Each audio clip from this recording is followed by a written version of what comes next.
tenemos el honor, y para mí es un placer doble porque son temas que no suelen tratarse en La Brújula, así que para hoy vamos a tener mucha alegría de hablar un poco de literatura. Después la vamos a clasificar. Estamos con el escritor Carlos Rizo y agradezco primero y principal, para no olvidarme, a Fernanda Domine de Servicop, que gestionó el contacto. Buenas tardes, Carlos, ¿cómo estás? ¿Qué tal, María? Buenas tardes, gracias por la invitación, gracias por recibirme, por compartir tu audiencia conmigo.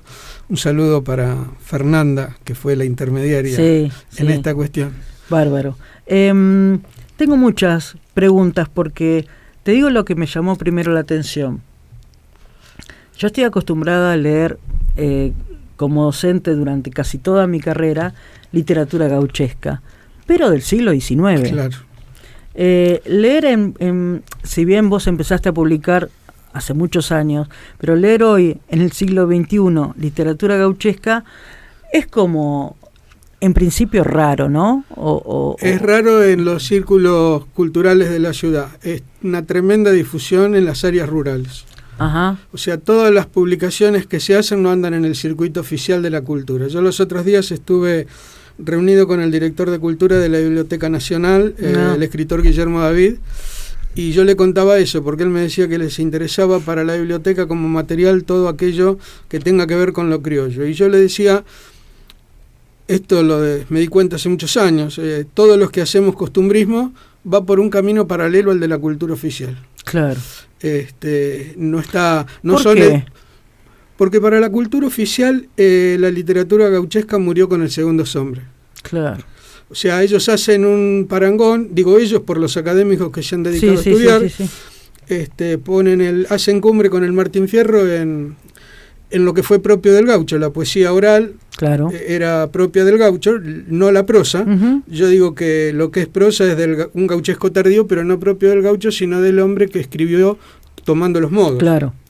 Que escribe como un gaucho sin serlo. Claro. Benito Lynch, su último gran libro, que fue, creo yo, él cancela su vida de escritor por las críticas negativas que tiene el romance de un gaucho, esa es mi opinión. Uh-huh. Él realiza el difícil ejercicio de escribir, porque normalmente en una novela tenés el relator, que es el que lleva el hilo de todo lo que transcurre, y solamente los diálogos están en la jerga. Sí. Y bueno, en Romance de un gaucho, Benito Lynch realiza el difícil ejercicio de realizar todo, desde el narrador hasta los diálogos, todo en el habla gaucha. Claro. Entonces vos, para interpretar eso, tenés que conocer el lenguaje. Es como que si querés leer un libro en inglés y no sabes leer inglés, no lo vas a entender. No entendés, claro. ¿Sí? Le pasa a veces a los españoles, no nos entienden cuando hablamos, nosotros no lo entendemos a ellos, ya tenemos la misma lengua base. O nosotros, siendo un país tan grande, muchas veces leer literatura de otra provincia nos cuesta. Claro, escuchame, hablar con una persona, yo estuve ahora en agosto, estuve en Entre Ríos, en el norte, contra Corrientes, y tienen sus modismos, su forma gutural, la pronunciación es distinta a la nuestra, ¿no? Claro. Y tenés que prestar atención a veces en lo que te dicen. Bueno, entonces, yo te decía, con el Segundo Sombra, que corresponde, yo digo, a un gauchesco tardío, pero del hombre culto, se pone límite. Se pone ahí como que se cumplió un ciclo. Y ahí se termina la gauchesca para nuestro país. Ricardo Rojas escribe la historia de la literatura argentina y con mucha inteligencia le dedica el primer tomo de su obra a la gauchesca. Claro. A nosotros nos falta el Ricardo Rojas del siglo XX o XXI. Sí. El que trabaje, analice y recopile todo lo que pasó en el siglo XX. O sea, esa literatura sufrió una transformación que yo digo de la siguiente manera, la defino.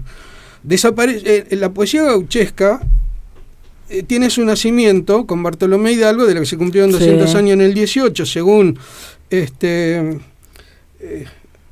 la escribió una famosa folcloróloga, Latour.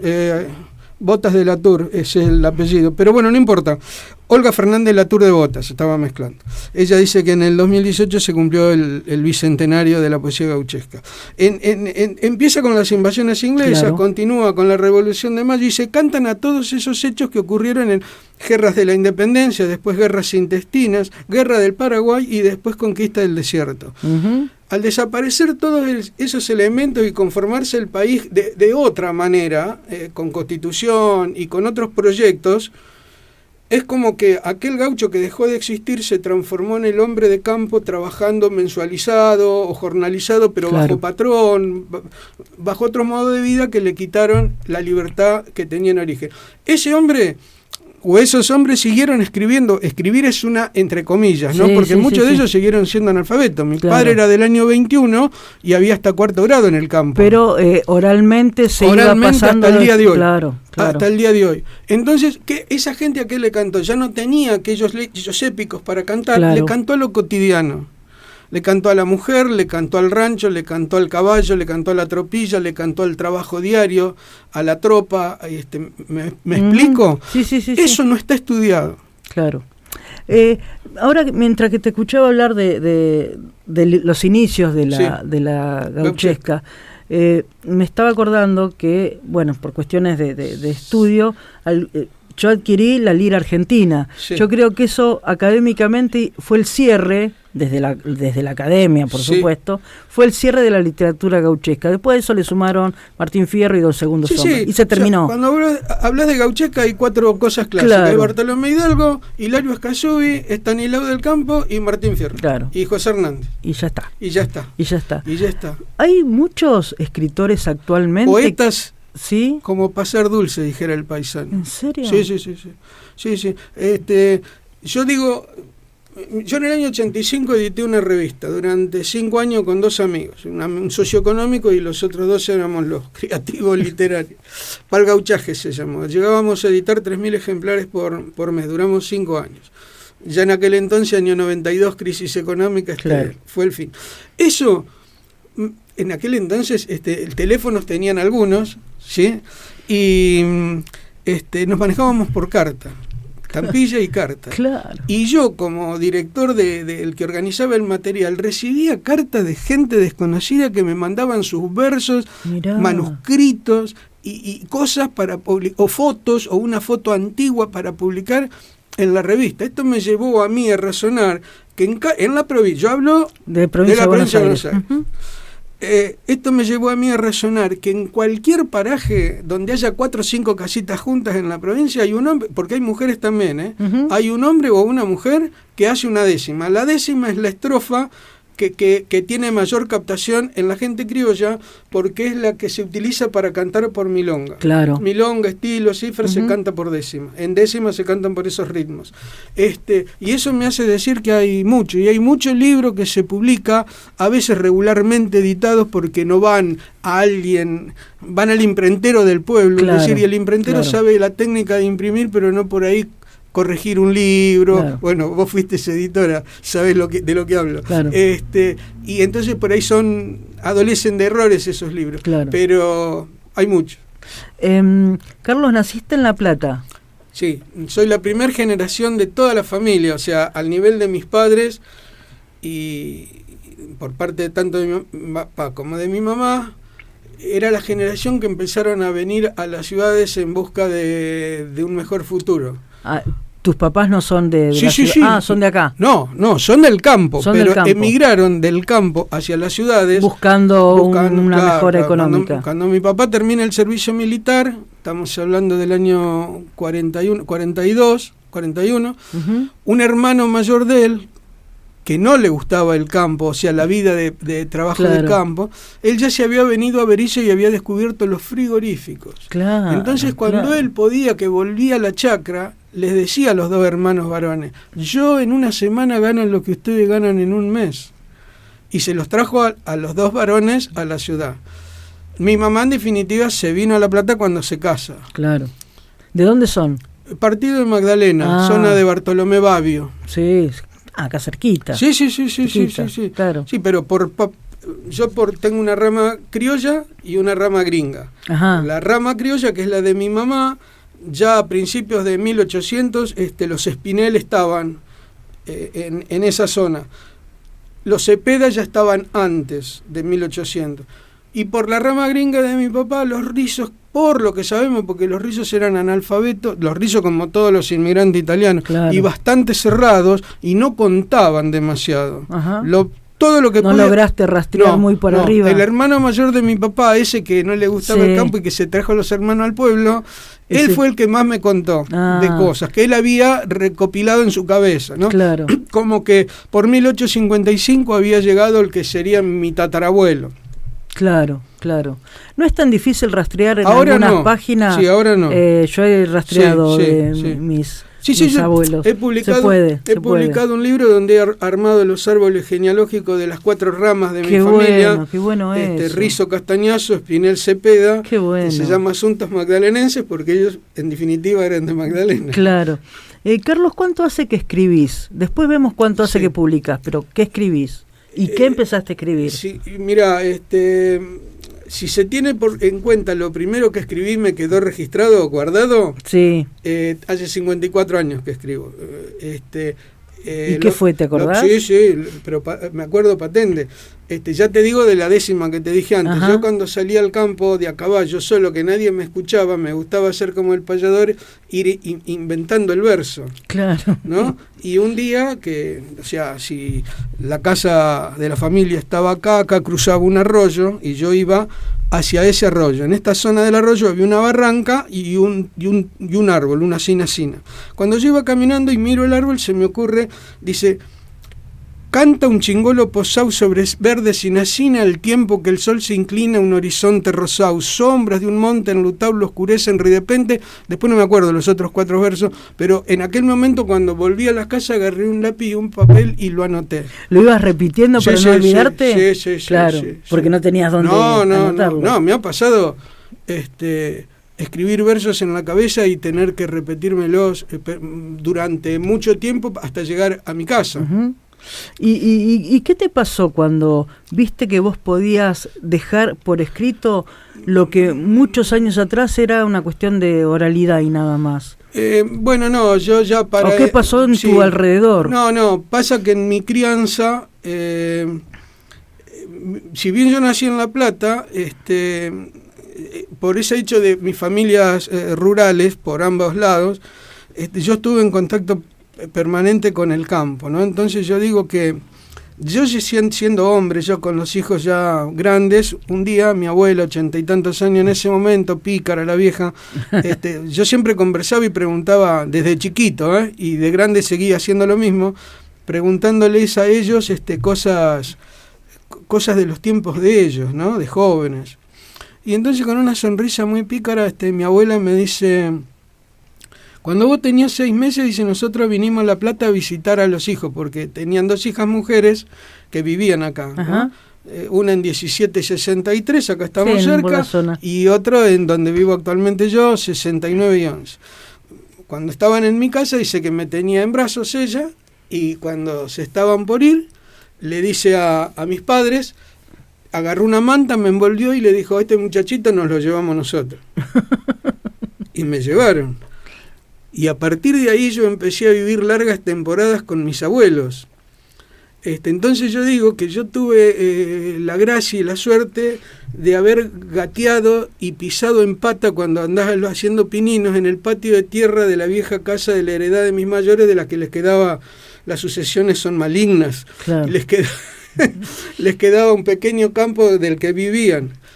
Pero es en ese viejo patio de tierra sombreado por una gran palmera y un gran alcanfor, hice mis primeros pasos, ¿no? Entonces yo digo, yo no tengo duda que las vibraciones telúricas me entraron por la piel. En ese momento. Sí. Claro. Entonces, aparte de eso, mi padre, que también era un hombre de campo, le gustaban mucho los versos. Y en las reuniones familiares había un vecino que tocaba la verdulera. Y entonces entre los 2 o 3 que sabían hacer algo era la reunión, se animaba la reunión. Sí. Y mi padre decía los versos que él aprendía, los decía. Y yo, que tuve muy buena memoria hasta hace pocos años, ya hoy tengo problemas con la memoria, ¿cómo se dice? Con la memoria actual, a corto plazo. Con los hechos actuales. Me sigo acordando de las cosas más viejas normalmente, pero con las nuevas no. Yo tenía muy buena memoria y al tiempito yo repetía los versos que decía mi papá. Y cuando aprendí a leer, que por suerte fui bastante buen alumno y buen estudiante, ¿no? Me costó mucho primer grado, que era en mi época era primer grado, primero inferior y primero superior. Pero yo salí de primer grado sabiendo leer. Y entonces le hice pomada a los pocos libros que tenía mi papá, mirando de un lado para otro y eligiendo yo a mi criterio de niño qué versos me gustaban aprender. ¿Hubo qué repercusión en tus mayores cuando dijiste o llevaste el primer libro? No sé, porque bueno, es un libro, lo que vos escribís tiene relación directa con ellos. Entonces, ¿cómo fue eso? Bueno, yo en el año 76 me caso. Uh-huh. Y con mi esposa decidimos abandonar la actividad artística, folclórica, el tradicionalismo. Yo me casé con una bailarina. Ah. Estuve yo durante... ¿De folclore? Sí. Uh-huh. Durante muchos años, los 11 años, empecé a integrar en La Plata la agrupación nativista del Alero. Uh-huh.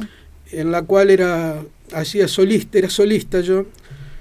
Hacía lo que se llaman los entremeses, cuando el cuerpo de baile hacía una entrada y después necesitaban 15 o 20 minutos para cambiar de ropa, uh-huh, salía a escena y hacía poesía y hacía malambo, yo solo. Entonces los otros, cuando volvían a entrar, entraban con otra indumentaria para hacer otra parte de baile, ¿no? Yo desde los 11 años, en el año 63, que estaba vinculado a eso. Y cuando me caso con una de las chicas, decidimos encarar los aspectos de una nueva vida.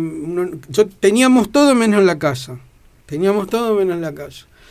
Y bueno, y a los 10 meses resultó que fuimos papás a los 10 meses. Uh-huh. Entonces cortamos con todo lo que era esto artístico.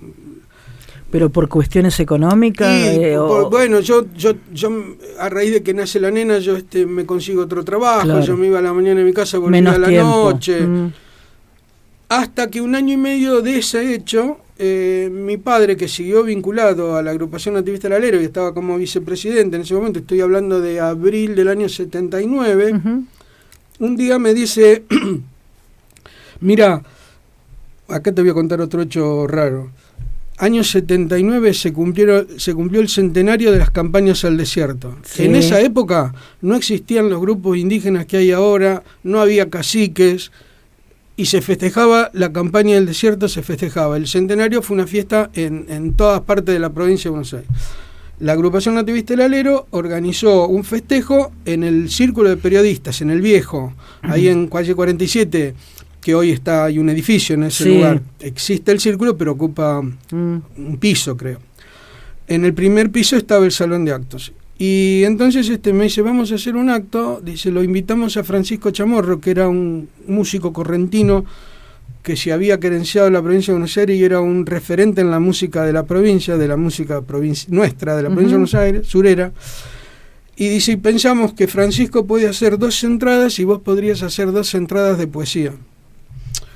Y yo le digo, mirá, yo el repertorio no lo repasé nunca más. Desde que había dejado, yo tenía un repertorio, podía salir en aquel entonces y 2 o 3 días seguidos y defenderme sin repetir cosas. Y digo, mirá, tendría que repasar algunos temas para memorizarlos de nuevo. Bueno, en definitiva, se hizo eso. Y con un éxito espectacular. O sea, rebalsaba de gente el salón del Círculo de Periodistas, la platea llena, toda una vuelta de gente parada contra la pared, el hall a la salida de la escalera. Y me pasaron 2 o 3 cosas muy llamativas. Por ejemplo, había una artista plástica en la platea, Mari Carmen Negri, y la platea estaba en penumbras, ¿no? Con la luz ambiente de teatro, digamos, y la luz estaba en el escenario. En el dorso del programa, que era un papel ilustración grueso, en el dorso, con la poca luz que había, ella me retrató a mí arriba del escenario, ¿no? Y no se animaba a dármelo y me mandó lo que había dibujado, lo que había pintado, con su virome. Me lo mandó con Paula Toledo, que era una escritora de la ciudad de La Plata. Y bueno, mirá vos, una persona que está mirando, me está escuchando, la motivé para que haga esto. Claro. Después se acerca un señor que yo no conocía, que era un escritor de Azul radicado en La Plata, Roberto Seminara, y me elogia, porque en el repertorio que yo había hecho había mezclado temas de autores clásicos y temas míos. Uh-huh. Bueno, este hombre se acerca, me saluda, me felicita, que le había gustado mucho. Y después un señor que vos los tenés que haber conocido, que fue Julio César Mastay, el creador de la Casa del Poeta, calle 1370, ¿no? Bueno, era de mi barrio, yo sabía, yo de nombre lo tenía, pero no era amigo de él, ni iba a las reuniones en la Casa del Poeta, ni nada de eso. También. Y él le hace un agregado a todo. Me dice, tenés que publicar. Dice, aunque más no sea en fotocopias, tenés que publicar. Y me da la dirección de una casa de fotocopias en la zona de Tribunales, por Avenida 3. Yo no sé si llegué a ir a sacar presupuesto, creo que sí. O a preguntar. Sí. Bien. Pero bueno, al mes siguiente, en julio, se da un hecho trágico, que mi padre fallece. Entonces, yo quedo, lo hablamos en familia, y yo digo, bueno, eso que yo iba a hacer en fotocopia, digo, tendría que hacer algo mejor, digo, tendría que hacer un libro en homenaje al viejo, ¿no? Claro. Y bueno, en aquel momento en La Plata estaba Ramos Americana Editora, en calle 49, sí. Que los dueños de Librería Contemporánea, los Gallegos Ramos, y hago mi primer libro, salió en el 80. Pero yo me acuerdo que empecé las tratativas allí en el 79. ¿Y cómo fue la bienvenida de ese primer libro, de esta literatura no respetada por la academia? Mira, hoy, mirado a la distancia, fue muy exitoso. No hubo programa. En aquel entonces La Plata lo único que tenía era Radio Provincia y Radio Universidad. Claro. Pero por suerte, en aquel entonces, ambas emisoras tenían muchos programas de folclore. Uh-huh. Bueno, a los que yo fui por iniciativa propia, le tengo que agregar que de todos me invitaban a que vaya a una entrevista con los conductores de los programas. O sea que tuvo una repercusión. A pesar de ser la ciudad. Sí. Ese tipo de programas fue una cosa que me llamaban todos a sus programas, a ir a hablar de mis libros, de mis versos, y eso me llevó a que publicase un segundo para el centenario de La Plata. ¿Qué pensás que pasó desde aquel 80 con esa apertura o por la cantidad de programas sobre folclore que había a hoy 2022? ¿Vos ves diferencia? Sí. Ambas radios oficiales dejaron de tener programas de folclore, ambas. Pero el surgimiento de las FM le abrió las posibilidades a un montón de gente sin preparación, vale hacer la acotación, de que porque tenían 20 discos en la casa, se sentaron atrás de un micrófono y empezaron a hacer programas. Bueno, reaparecieron los programas de folclore en todas las FM o en la mayoría de las FM. Pero para pasar música solamente. No, sí, pero también para hacer entrevistas bien. Y eso. Había muchos que si vos cantabas con la guitarra, te invitaban con la guitarra. Eso se empezó a manifestar por ese lado, ya te digo, no por los caminos donde va lo principal, sino por los caminos laterales, ¿no? Cuando vos vas a un pueblo, ¿haces cierta recorrida con tus libros o no? No, depende de los tiempos. ¿Lo hiciste en algún momento? Ir a las ferias del libro de los lugares, ir a la feria del libro de Chascomús, a la feria del libro, qué sé yo, en Cañuelas, a la feria del libro en Mar del Plata. Ahora, por ejemplo, en Mar del Plata, aprovechar que estás en Mar del Plata e ir a distintos programas de radio que allá sí había de folclore, sí. Pero ahora, cuando yo voy a un pueblo y tengo tiempo, y lo que busco de conocer es qué lugar histórico hay en el lugar, qué biblioteca, qué museo, ir a la iglesia. ¿Me explico? Sí. Si tengo tiempo, que no vas prisionero de que vas en el micro de tal hora y te volvés a la noche en el otro, porque a veces hay que hacer muchos kilómetros para ir a un lado a otro, ¿no? Hoy más temprano, creo que cuando empezamos a charlar, dijiste que la manera en que es recibido la literatura gauchesca en los pueblos es distinta a la de la ciudad. En la ciudad, si te manejás con la gente que te sigue porque le gusta, es lo mismo que en el interior. Claro. Lo que pasa es que si vas a un lugar donde no es del palo, que el ambiente es otro, es más difícil. Es más difícil. ¿Y cómo es la apertura, por ejemplo, en Chascomús, en Cañuelas, que estamos hablando de lugares donde el campo está con mucho más presencia? Sí. ¿Comparado con Mar del Plata o con la misma ciudad de La Plata? No, ¿Notás que allá te reciben mejor? No, lo que notas por ahí es que la gente que está de público y eso es más, el trato es más más directo. Claro. Conoce de qué va. Sí, de qué vas a hablar. Claro. Por ejemplo, el año pasado, para el 6 de noviembre, fui a dar una charla a la noche al Fortín Chascomús. 6 de noviembre fue. Y en el público, cuando terminamos de hablar y que esto que lo otro, se paró una señora mayor, viene y me saludó, usted no se acuerda de mí, yo soy fulana de tal, y era una señora que me escuchaba por radio. Mirá. Yo siempre he hecho radio. Claro. Nunca con programas propios, siempre fui columnista de muchos programas. Y esta señora me conocía de eso y alguna oportunidad me había saludado en otro lado, bueno, y qué sé yo, y en Cañuelas, por ejemplo, ahora gente que se te acerca a saludar, yo tengo un copete en uno de los micros que hago, que dice, cuando voy a presentar mi columna, yo tenía mi cortina musical y después de la cortina yo iba con un copete que decía, sentado en la cocina grande, junto a la ventana para tener mejor luz, mientras gustamos un mate, voy a ver si hablamos de poetas criollos y otras hierbas. Y traía a continuación la historia de algún poeta y a veces me tomaba la licencia de traer un hecho histórico o algo. Por eso era poetas criollos y otras hierbas. Claro. A mí me ha pasado ir al Teatro de Dolores por una entrega de premio y que se me acerque alguna persona, se me ponga al lado y me empiece a decir, sentado en la cocina grande, claro, junto a la ventana, y vos lo tenés que mirar. Claro, eso es mío. Sí, y era porque me venían claro, a gente a saludar. Carlos, ¿querés leer algo como para que los oyentes de este programa, que suele pasar poco folclore, poesía o prosa? Lo que vos quieras. Acá el invitado es dueño de su tiempo. Lo que vos consideres que puede llegar más a alguien que por ahí no está habituado a escuchar la literatura gauchesca. Algo que no sea muy largo, una prosa poética. Dale, qué bueno. En mi paisaje, yo tengo muy metido entre ceja y ceja y en mi cabeza el paisaje, el ámbito rural de mi niñez, ¿no? Siempre los campos de la costa del Río de la Plata, sí. Ruta 11, pero para el lado del río, o sea que hay momentos que el río lo tenés a 5 kilómetros y hay momentos que está más cerquita por las curvas que va dando el camino. Entonces, ¿el camino de Conchilla? No, el de acá, de la Plata Magdalena, el de tierra. Bien. Nosotros somos de mitad de camino, entre la Plata Magdalena, Arroyo Zapata es el paraje. Claro. Y mi abuelo, como el pedazo de campo de él, 70 hectáreas y para tambo y eso era chico, siempre se arrendaba algún pedazo de campo para llevar animales, terneros que destetás y que tenés que criarlos y transformarlos en novillito, o alguna vaca que viene muy exigida todos los años en el tambo y le das un descanso y se alquilaban potreros, y entonces el ir a esos campos sobre la costa a mí me permitió estar en contacto con campos que están virgen, porque ni entró nunca y es muy difícil que llegue a entrar el arado.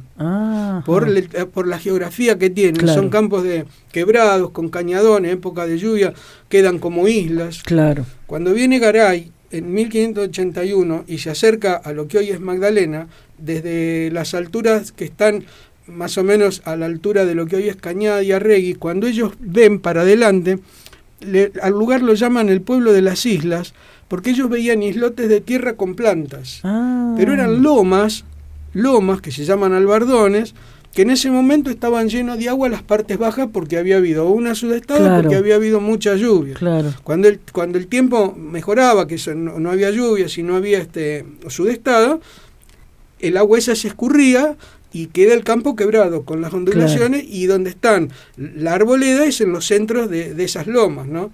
¿Es una zona de tierra fértil o no? Sí, sabiéndola utilizar es una zona rica porque, por ejemplo, si tenés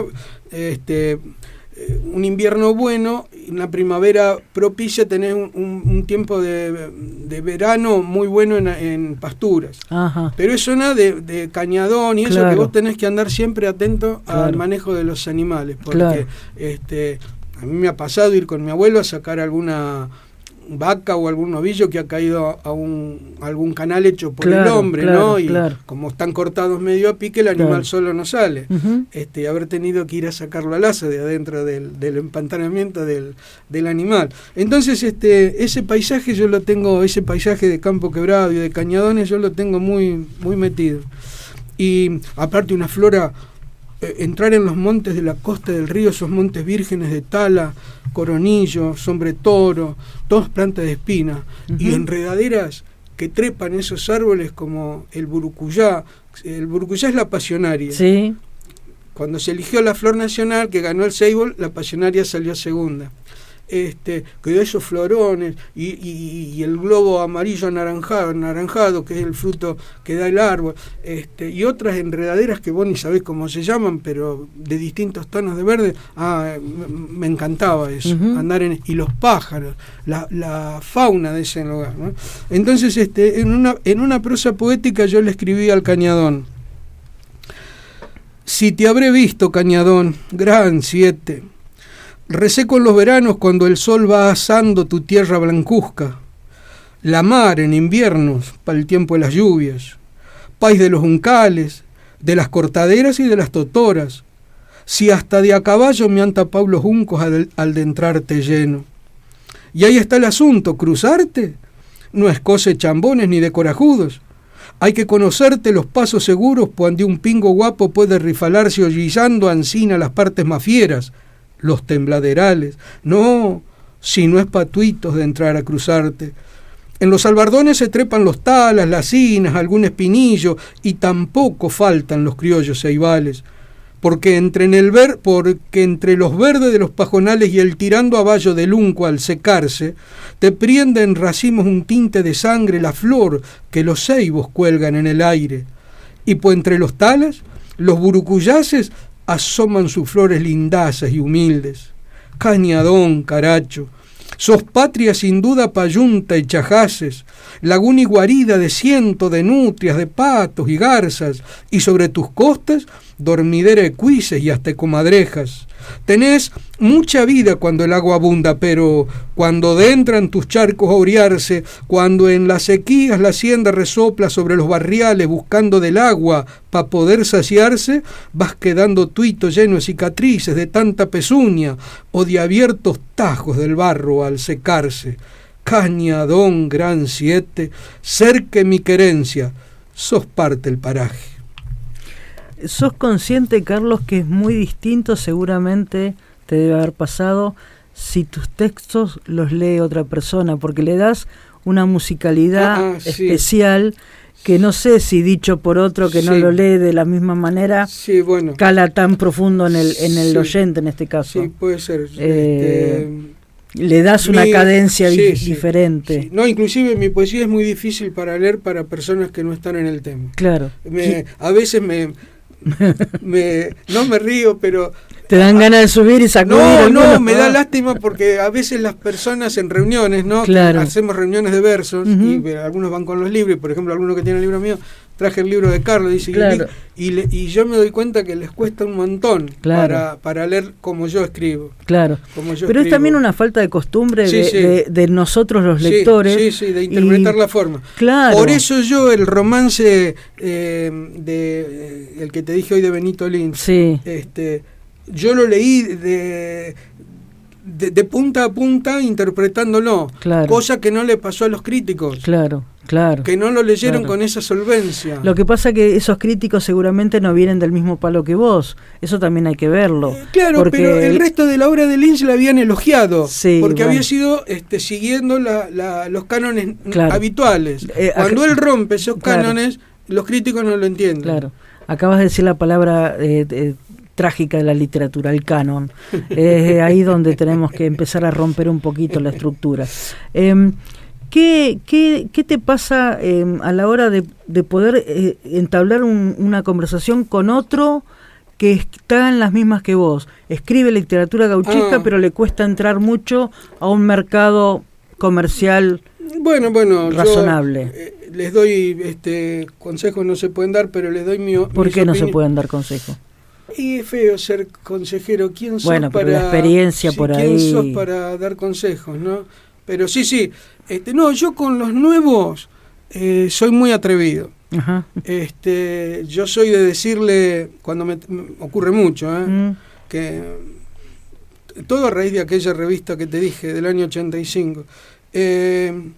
Yo cuando veo que la persona viene con buenas intenciones y que en lo que hace, si bien no está en un 100% bien, pero veo que hay madera, yo ahí sí que le marco cosas. Le digo, mira, estás bien, estás rumbeado, esto que tenés acá está mal. vos tenés que corregirlo y le digo cómo.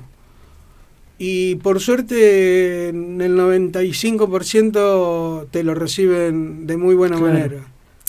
Por ahí vos decís, no sos quien para dar consejo, pero transmitir tu experiencia de tantos años, no es fácil encontrar a alguien que venga con este bagaje de conocimientos de este tipo de literatura. En esto hubo una gran apertura, hará, no sé, 30 años quizás. Todos los de mi generación hemos aprendido solos. O sea, yo he tenido contacto con otros poetas mayores que yo en aquel momento. Por ejemplo, cuando publico el primer libro en el año 80, me lo prologa un poeta de Ensenada, José Mauricio García, de la edad de mi padre, que a él le gustaba lo que yo hacía. O sea, él tenía un programa de radio en aquel entonces, Huellas del Sur, tranqueando Huellas del Sur, y él me llevaba a su programa para que yo diga mis versos, ¿no? O cuente mis cosas, porque me tenía fe el hombre. Y fui muy amigo de un poeta que publicó 12 libros, 10 de poesía, Roberto Copari.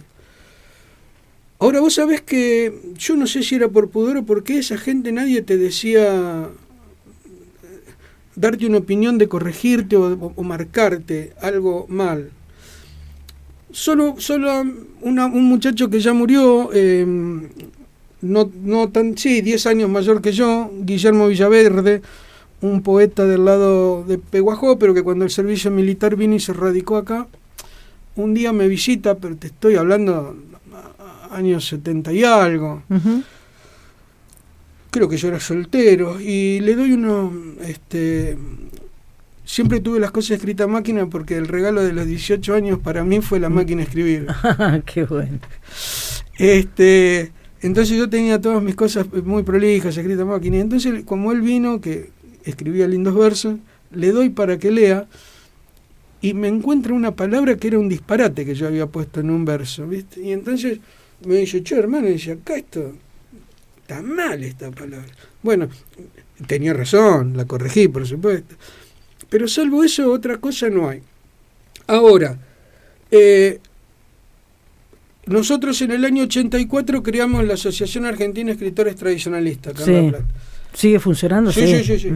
Y eso permitió que mucha gente se acercase, y a esa gente que por ahí preguntaba o quería saber, le podíamos transferir conocimiento. Y en los últimos años, que ya era, y no sé, pongámosle, me tengo que referir políticamente, creo que cuando el primer gobierno de Bruera, no sé cuántos años era, 20. No sé, no.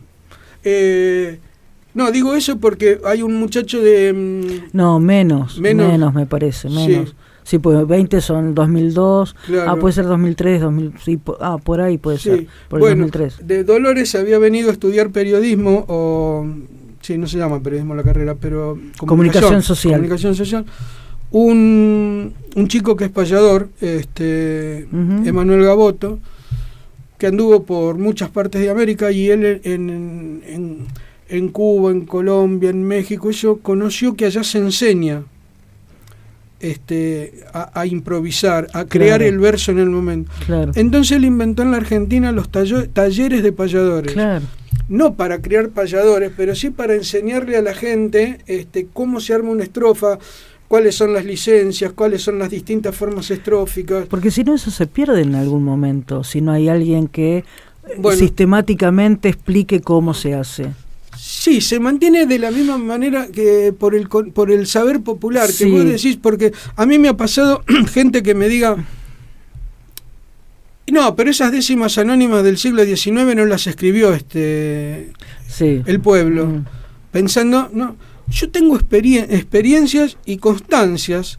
Yo conocí al último payador analfabeto, ¿no? Un señor de Castelli. Él no sabía leer y escribir, pero las décimas las hacía perfectas. Claro. Todo de memoria. Sí, pero la forma de la rima, de que vos le decís que era un consonante y que era un ansonante, y él no lo sabía, pero lo hacía en la bien. Construcción lo hacía bien. Claro. Después conozco, en Espeleta hay un hombre conocido como el Cimarrón, fue albañil durante muchos años de su vida, y él estando en la obra, trabajando en el andamio, él hacía versos en su cabeza, pero no 1, 2, 3, 4. Y entonces el domingo, me lo contó él, estando en su casa, le decía a su señora, gorda, prepara el mate, dice, y tráete el cuaderno y el lápiz. Y entonces le dictaba los 4 o 5 versos que tenía en la cabeza. Claro. En Coronel Dorrego hubo un señor que se llamó José Alais, que publicó 3 libros. Este señor hacía los versos en la cabeza y se iba a la casa de un corredor de seguros que se llamaba Juan de Cos, poeta también. Se ponían a tomar mate y le decía, Juan, ¿por qué no me tomas nota? Y le dictaba los versos que él tenía hecho en la cabeza. Claro. Y la oralidad funciona de 10 y va a seguir funcionando. Y si la practicás más. Claro. Si la practicás más. Otro más para ir cerrando, Carlos. ¿Querés un verso para cambiar? Lo que vos quieras. ¿Cuántos minutos tenés? 2-3 minutos. Miro, sí. No quiero ni mirar porque me van a retar. Bueno, vamos a algo cortito para 2-3 minutos. Son unas décimas que se titulan Horizonte. Desparrama el horizonte su siempre igual lejanía de emparejada armonía que solo rompe algún monte. Hay de nubes un apronte como pa' cruzarlo al fin, y de uno al otro confín, ande allá lejos se tiende, hasta el cielo se sorprende y asoma un color carmín. Muestra el campo su chatura salpicada de cardales y empenacha pajonales algún bajo sin hondura. Parece que se procura el campo la inmensidad, ya que su límite da al horizonte lejano, inmenso suelo pampeano símbolo de libertad. Hay un flamear de distancia que a la vista no asujeta, que si la tierra está quieta, sabe transmitirnos su ansia. Enarbola su prestancia redondo un sol alazán, iluminando el afán de una existencia andariega, y ese andar no se sosiega, que el horizonte es imán. Carlos, yo te quiero comprometer públicamente a que vuelvas, después veremos la agenda de ambos, porque me quedaron muchas cosas para seguir escuchando, más que preguntas, esto es escucharte, porque además tenés esta capacidad de contar historias y atraparnos. Yo creo que el día de mañana me van a recordar más por mi narrativa oral que por los libros. Bueno, pero estamos ahí, porque la oralidad y la gauchesca van de la mano. Sí. Así que si después... Mira, había traído todo el cronograma que tenía de actividades, pero bueno... No, dale, dale, eso sí. Pero tenés tiempo, ¿no? Dale, eso bueno, mira, dale. El 21 de... Despacito, así la gente puede escuchar bien. Este 21, el viernes 21, sí. Yo estoy en un grupo que se llama Agrupación Tradicionalista y Cultural Rinconada Criolla, y hacemos un ciclo, el tercer ciclo de charlas de cultura criolla, invitando gente de otros lados. Hacemos la última charla del año. Baja un paisano de Navarro que nos va a hablar de Mataderos en Buenos Aires, donde estaba el corral hasta que se mudó ahora a Cañuelas. Sí. Mataderos, símbolo de tradición. Fabio Pircho se llama el expositor. Y lo cerramos con un cantor que es José Reynoso. Eso es a las 20 horas, siempre con entrada libre y gratuita. 20 horas, Rotary Recordarnos Club, la dirección. Rotary Club de los Hornos, 60, Avenida 60, esquina 134. Sí. El 22, al día siguiente, vamos a estar en la Rural de Bransen, que tiene el día 21, 22 y 23 de actividades de la Rural Anual. Es el aniversario de la ciudad de Bransen, por ahí en esos días, me parece. Sí, acá es la fiesta de la Rural Anual, son 3 días, es un sábado.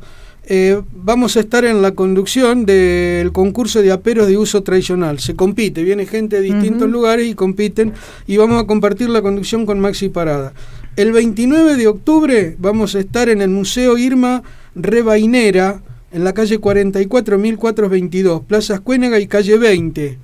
Ahí en el patio de la casa, porque es una casa, vamos a dar una charla sobre Hernández y el 150 aniversario del Martín Fierro. Me va a acompañar en canto y guitarra Guillermo Millán. Esto es a las 4 de la tarde. El 13 de noviembre vamos a estar en La Hermosura, barrio La Nueva Hermosura, por ruta 11 y 600 y pico. Inauguran allí, en una placita, un mástil, y se va a descubrir una placa a un paisano que fue muy representativo de la zona, que se llamó Chichín Gómez de Saravia.